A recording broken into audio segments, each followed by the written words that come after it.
Salut et bienvenue dans Film au Pif. Dans le film au pif, oula.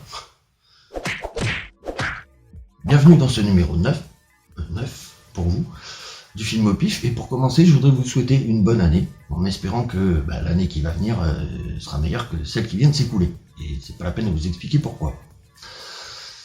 Mais à la fin de l'année 2021, on n'est pas à l'abri de trouver que l'année 2020 était mieux finalement. Hein.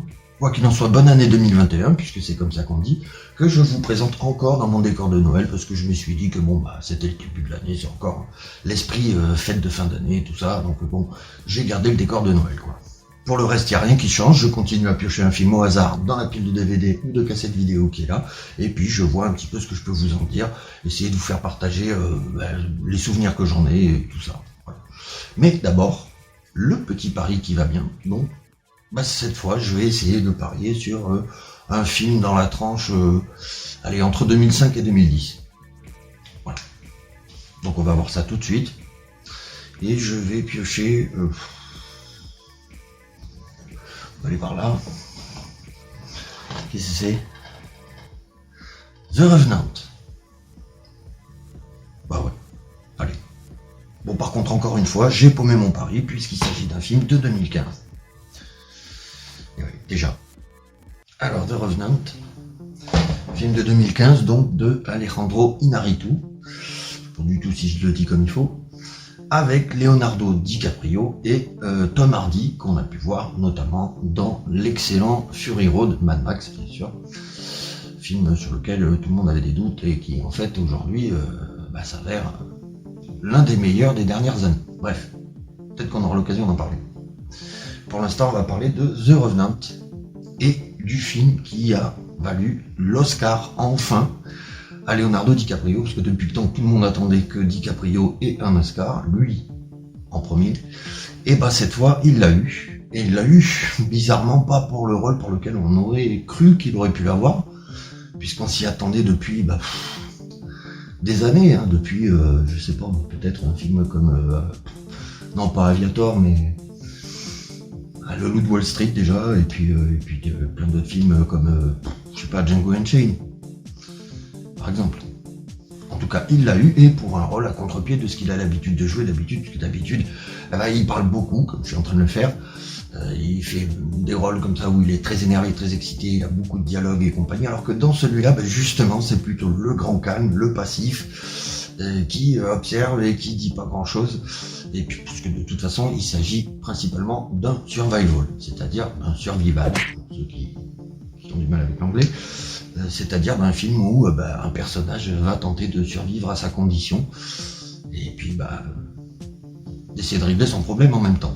Vous avez compris que c'est pas sur la profondeur du scénario que se construit le film, mais plus sur l'ambiance qu'il doit réussir à créer, en fait, puisque c'est vrai que tout le long du film, on est accroché à ce que fait le personnage de DiCaprio, quoi. C'est-à-dire, pour l'instant, je vais pas vous en dire plus, parce que ça va venir après, mais bon, croyez-moi sur parole.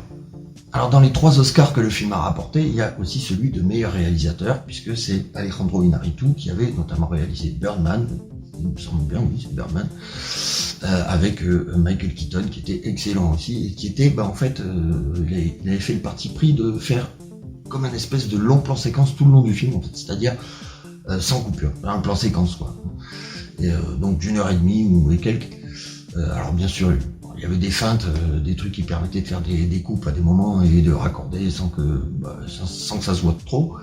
Et là, en fait, il avait un petit peu la même idée, c'est-à-dire qu'au départ, il voulait faire The Revenant en plan séquence aussi, a priori. Et il s'avère que ça a été compliqué, parce que c'était compliqué. Parce que déjà, c'est hyper compliqué à mettre en place. Et puis, il y a quand même des va-et-vient d'un personnage à un autre groupe de personnages, ou ce genre de choses, qui fait que on voit pas trop comment il aurait pas pu faire de coupe, quoi. En fait, c'était un petit peu, je pense que ça allait pas trop avec le scénario du film, quoi, finalement. Il a fallu trop remixer le scénario, enfin, je sais pas. En tout cas, il a pas pu le faire comme il voulait. Mais il en reste quelques briques, puisqu'on le voit notamment dans le super plan, plan séquence de l'attaque des Indiens qui viennent choper les pots un petit peu. Tout ça, c'est filmé en un seul plan, pratiquement. Et puis on voit qu'il maîtrise son sujet, quoi. On voit qu'il aime s'amuser avec ce genre de technique de filmage, quoi, on va dire, plutôt que de faire des découpes avec plein de plans, avec des focales longues, ce genre de choses, lui, il aime quand la caméra est dans l'action et quand le public peut voyager un petit peu dans le set, quoi. Donc c'est un réalisateur qui, le plus souvent possible, va essayer de ne pas couper l'action et de nous la montrer brut de décoffrage, souvent avec des angles assez larges, de manière à ce qu'on voit bien comment ça se passe, comment les personnages se situent dans leur décor et tout. Et évidemment, ça fait appel à foultitude d'effets spéciaux, un petit peu de toutes sortes, et bien évidemment, ça fait appel à un gros budget, forcément. Mais il maîtrise tout ça, le gars, quoi. Donc ça se ressent à l'écran et on n'est pas déçu. En tout cas, moi, j'ai pas été déçu. Au niveau de la bande son, je sais plus trop qui c'est qui l'a fait, mais bon, elle fait son office, quoi. C'est-à-dire, elle fait son office. Elle fait son office, là. Le terme qu'on n'utilise plus depuis, 1922. Enfin bon, bref. La musique, elle est bien.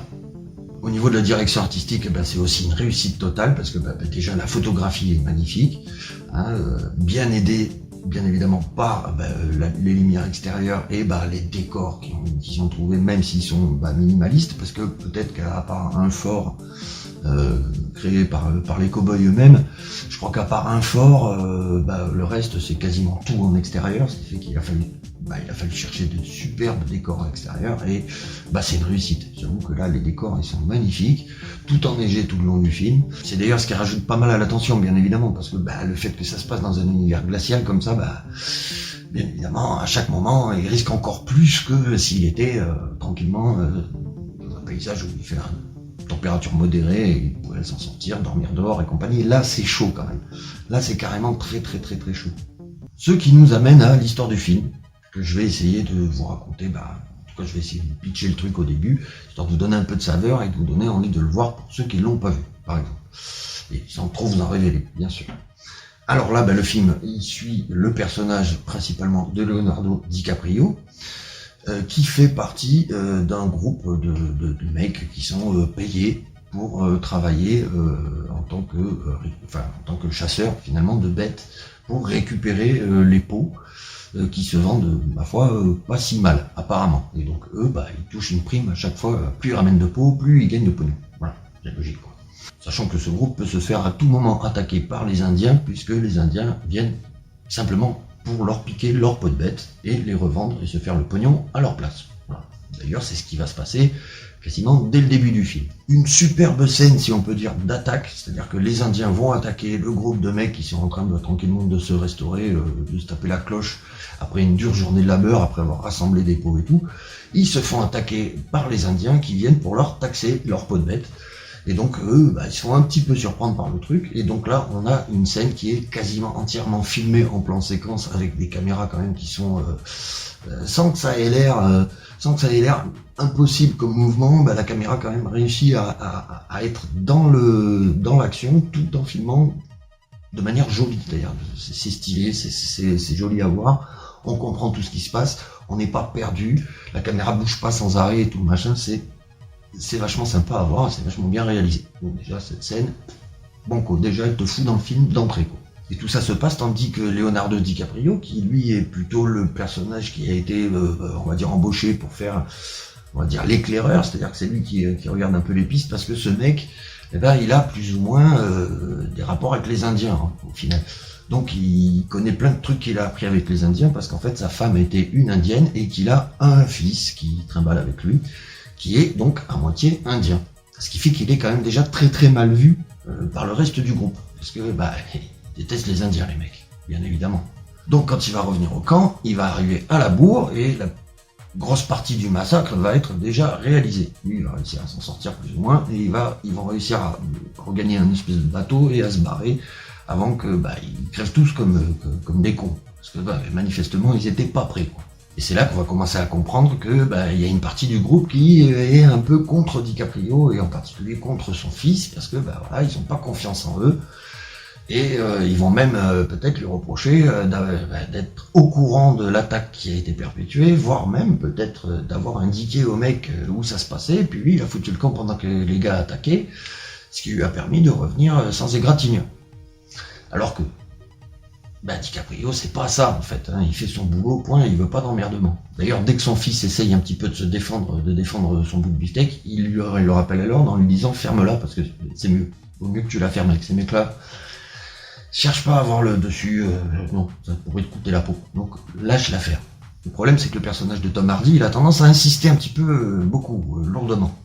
Et du coup, ben, c'est quand même à deux doigts de clasher à un moment. Il faut qu'il y ait un autre personnage qui s'interpose pour le séparer. Résultat, la tension va redescendre un petit peu parce que sinon, ben, c'était parti en cacahuète. Donc DiCaprio, il était quand même prêt à se défendre sur le coup. Bref, la tension redescend un petit moment jusqu'à ce qu'arrive une autre scène assez marquante du film. J'avoue que d'entrée, on est assez bien servi dans ce film. D'ailleurs, il y a quasiment des scènes marquantes pendant tout le film. Mais là, celle-là, bon, bah, c'est la fameuse attaque de l'ours. Je pense que même les gens qui n'ont pas vu le film ont entendu parler de cette histoire d'attaque de l'ours. C'est quasiment obligatoire. Donc on a un DiCaprio qui part un petit peu, histoire de renifler des pistes et tout ça, et qui va tomber sur une famille, d'abord des oursons. Donc lui, prêt à tirer, mais en fin de compte, quand il se rend compte que c'est des oursons, il va pas tirer, sauf que la maman, elle est pas loin, et qu'elle l'a vu, et qu'elle va lui sauter dessus et rentrer dedans. Et là, c'est vachement bien fait, encore une fois, c'est quasiment tout fait en plan séquence, ce qui fait que l'intensité est au top, on est carrément avec DiCaprio dans la scène, c'est en temps réel, vraiment cette scène est carrément bien faite. C'est le genre de scène qui te passerait l'envie d'aller chercher les champignons pendant quelques années, facilement. Et oui, mais alors, comment ça se termine, direz-vous? Eh ben, ça se termine que DiCaprio, même s'il a réussi à sauver sa peau, il termine très très très mal. Mais vraiment, genre très très très mal. C'est-à-dire qu'il s'est quand même fait quasiment dépouiller intégralement par le nounours, quoi. Qui lui est tombé dessus en plus à la fin du truc. L'ours lui tombe carrément dessus, donc il est à deux doigts de crever étouffé. C'est là que le reste du groupe qui a entendu les coups de feu et tout se ramène et puis le trouve dans cet état-là. Alors ils essaient de lui apporter un petit peu les premiers soins et tout le machin, mais le mec il pisse le sang de partout, il est même perforé ici, enfin bon, bref, c'est la cata totale. Sous les yeux de son fiston qui lui aussi, j'avoue, est pas fier là sur l'histoire. Qu'est-ce qui s'est passé, pourquoi il... Enfin bon, bref. Voilà. Bref, DiCaprio, il est dans un état pitoyable. Oui, mais il est vivant. Et c'est bien ça le problème. En tout cas pour certains. C'est-à-dire que des mecs comme Tom Hardy, ils vont pas tarder à trouver que le mec est un peu un boulet à se trimballer. C'est-à-dire que déjà qu'ils sont à moitié poursuivis par les Indiens, qui veulent toujours leur peau et leur peau de bête, c'est-à-dire la totale. Au bout du compte, ce mec-là à se traîner, avec le peu de chance qu'il a de s'en tirer, finalement, c'est quand même un gros risque à prendre. En tout cas pour certains. Comme le personnage de Tom Hardy. Donc, mais leur supérieur hiérarchique ne l'entend pas du tout de cette oreille. C'est-à-dire que lui, il veut pas du tout abandonner ses hommes. Il en a déjà perdu beaucoup lors de l'attaque du début. Donc là, il veut vraiment essayer de sauver. Et puis ça se fait pas, quoi. On va pas abandonner un mec comme ça en plein milieu de la nature. Non, ça se fait pas. Lui, il veut pas le faire. Mais c'est vrai que manifestement, ça va les ralentir et que il y a un gros problème.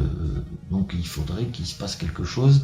Enfin, ils peuvent pas continuer comme ça, quoi. Disons. Du coup, leur supérieur hiérarchique, qui est d'ailleurs joué par comment il s'appelait ce personnage là dans les derniers Star Wars, là, le méchant là qui braille tout le temps, là, le rouquin un peu là, je crois que c'est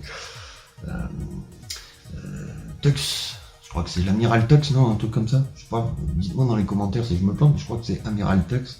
Je crois que c'est lui aussi qui joue le personnage du supérieur hiérarchique de tout le groupe dans The Revenant, et donc il prend la décision effectivement de scinder le groupe en deux, et pendant que une grosse partie va rentrer au camp et pour ramener leur peau et tout le machin, pour pas tous crever gelés un petit peu dans la forêt, il va proposer une prime à deux mecs pour qu'ils restent avec DiCaprio jusqu'à ce que il s'éteigne, c'est-à-dire jusqu'à ce qu'il meure.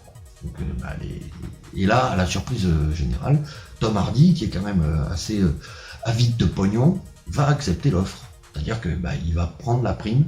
Lui qui voulait en fait au départ plutôt se débarrasser du gars et rentrer, il va accepter de rester à ses côtés jusqu'à son dernier souffle. Donc là, je vous propose de faire un petit arrêt, histoire de vous dire que si vous voulez pas trop en savoir sur l'histoire, je vous propose de sauter la partie qui va suivre, parce que je vais en dire un petit peu plus. Je vais pas aller trop loin, mais je vais en dire un petit peu plus, quelques éléments qui pourraient vous peut-être vous gâcher le truc. Mais si vous êtes un peu curieux, continuez et vous allez voir, il se passe encore plein de trucs. De toute façon, je vais pas tout vous dire. Donc on a le personnage de Tom Hardy qui va rester aux côtés de DiCaprio en attendant qu'il crève. Et ce, pas seul, puisqu'il va le faire avec d'abord le fils de DiCaprio, celui qui est à moitié indien, et un autre jeune qu'on a pu voir depuis le début avec eux, un petit jeune quoi, qui fait ses classes, on va dire. Voilà. Et tous les trois vont veiller sur les tout derniers instants de Leonardo DiCaprio. En tout cas, ils pensent que le mec en a plus pour longtemps. Sauf que au grand désarroi du personnage de Tom Hardy, il s'avère qu'il s'accroche bien, le gars, et qu'apparemment il n'a pas vraiment l'intention de se laisser mourir. Du coup, Tom Hardy, qui est assez sévèrement agacé par la situation et qui aimerait bien rentrer au chaud et toucher sa prime, il décide simplement d'abréger les souffrances du gars. Donc il va lui proposer, alors que le mec ne peut pas bouger, pas parler, ni rien du tout, il va lui proposer un espèce de deal foireux, je vous l'explique pas, vous le verrez dans le film, qui ne peut que aboutir à ce que DiCaprio accepte que Tom Hardy mette fin à ses jours, abrège ses souffrances. Ce que Tom Hardy va gentiment se dévouer pour faire, bien entendu. Donc il va un petit peu essayer de tuer DiCaprio sous les yeux de son gosse, qui va donc intervenir. Alors quand je dis gosse, attention, parce que depuis le début je dis qu'il a un gamin, mais le gamin il a quand même 16, 17, 18 ans, enfin je sais pas trop quoi, c'est un ado quoi, on va dire, c'est pas un bambin, mais qui va quand même essayer d'intervenir pour empêcher le mec de tuer son père quoi. Évidemment ça va mal se passer et Tom Hardy va un petit peu tuer le fils de DiCaprio sous ses yeux quoi. Donc là, la scène est poignante quand même. Je vais pas faire le style de machin. La scène est quand même vachement poignante. DiCaprio, il est juste excellent. Même quasiment immobile en s'exprimant qu'avec des grognements. Le mec arrive à nous faire transmettre toute sa rage et tout passe par le visage, le regard. Il est juste excellent dans ce rôle. Alors donc, on va raccorder les wagons. Donc Tom Hardy va faire exactement comme il avait dit qu'il allait faire, sauf qu'il va laisser une chance à DiCaprio, je crois, en ne le tuant pas. C'est-à-dire qu'il va directement le mettre dans le trou qu'il avait creusé pour l'enterrer et le recouvrir de terre. Et puis basta. Et donc avec le petit jeune qui était parti chercher du bois et qui est revenu entre temps, Tom Hardy et lui vont donc gentiment se barrer et laisser DiCaprio plus ou moins pour mort. Voilà. Et eux ils vont regagner leur pénate, quoi. Ils vont regagner le camp, le reste du groupe et raconter une fausse histoire. D'ailleurs, Tom Hardy va suffisamment bien mettre la pression sur le petit jeune pour que il raconte un petit peu l'histoire que lui il avait décidé de raconter. Je vous la fais pas quoi. Sauf que l'ami DiCaprio, il est vraiment pas décidé à crever. Mais vraiment pas. Du coup, il va réussir à s'extirper de son trou pour rejoindre un petit peu le corps de son fils et constater que son fils, il est mort quoi. Il va rester comme ça pendant tout un moment et puis en espérant peut-être même mourir à ses côtés. Sauf que non. Il meurt pas. Donc là, vous voyez bien qu'il se pose à lui deux problèmes. D'abord, va falloir s'en sortir, simplement, parce qu'il est un peu dans la merde. Il a juste un pied complètement retourné, il est égorgé, il a des points de suture à la va-vite, et il a des plaies partout et tout. Et en plus, il fait juste moins 4000 à l'ombre. Donc si tu veux, c'est à partir de ce moment-là qu'on peut commencer à dire que c'est un petit peu la merde comme situation quand même. Tu peux. Oui, mais c'est un peu vite oublié que le personnage de DiCaprio, il en a gros. C'est-à-dire que là, il a la rage, quoi. Il a vraiment la rage qui l'aide à survivre. La rage de retrouver celui qui a buté son fils sous ses yeux, simplement. Donc là, on va arriver au point où je n'en dis bien évidemment pas plus. Parce que le film est loin d'être fini encore. Parce qu'il s'agit quand même d'un film de 2h30, largement. Donc on va s'arrêter là pour le pitch. Parce que vous aurez compris que c'est un survival, c'est-à-dire un film où le personnage doit survivre, exactement comme le genre de film à la Predator, c'est-à-dire toute la dernière partie de Predator, c'est ça, c'est un mec qui survit seul face à la nature, et plus même d'ailleurs, Predator c'est carrément contre la bébête, et là où Predator réussit à faire un pur survival d'action pendant un peu plus d'une demi-heure sur la dernière partie du film, là on a quand même, c'est sur une bonne heure et demie. Alors évidemment au début, moi la première fois que je l'ai vu, je me suis dit putain c'est super long, sans déconner, il se passe pas grand chose, c'est carrément long, et tout machin, mais en fait non pas du tout. Je veux dire qu'après plusieurs visions, franchement j'ai commencé à trouver que le film, non il était bien pensé. C'est-à-dire que même les longueurs sont vraiment là pour te faire peser le truc. Je veux dire, le mec, il a pas le choix, il est là. Il va falloir qu'il s'en sorte par tous les moyens. Et bah, on est avec lui. Alors bon, on passe pas 6 mois dans la glace comme lui quand même, hein, mais bah, on est avec, on le ressent bien quand même. Franchement, on le ressent très très bien. Et c'est là la force du film d'ailleurs. Tout est basé sur le ressenti que le spectateur va avoir en voyant ce film. DiCaprio est parfait pour nous le transmettre. Et tout est parfait, la photographie, les décors, tout ça, tout est... Voilà, vraiment c'est du beau et grand spectacle. Alors ouais, le scénario est basé sur une simple histoire, un petit peu de survie et de vengeance, mais bah, franchement, non, moi je trouve qu'il n'y avait pas besoin de complot politique ou je sais pas quoi de plus, ou même d'une histoire d'amour ou je sais pas trop quoi. En plus une histoire d'amour, il y en a plus ou moins une, puisque via des flashbacks on revoit un petit peu le passé de DiCaprio, l'époque où il était avec sa femme indienne, où ils ont eu leur gamin qui était tout petit, etc. Donc ça c'est des choses qu'on revit dans le film avec le personnage, à des moments où il est un petit peu à mi-chemin entre la vie et la mort.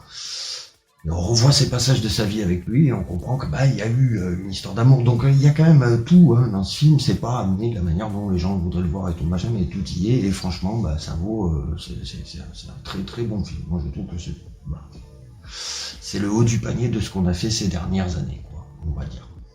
Il y a peut-être deux petites choses, c'est-à-dire que effectivement le film est un peu long et surtout la partie finale, dont je vais pas en dire plus, mais la partie finale est un poil courte pour le coup.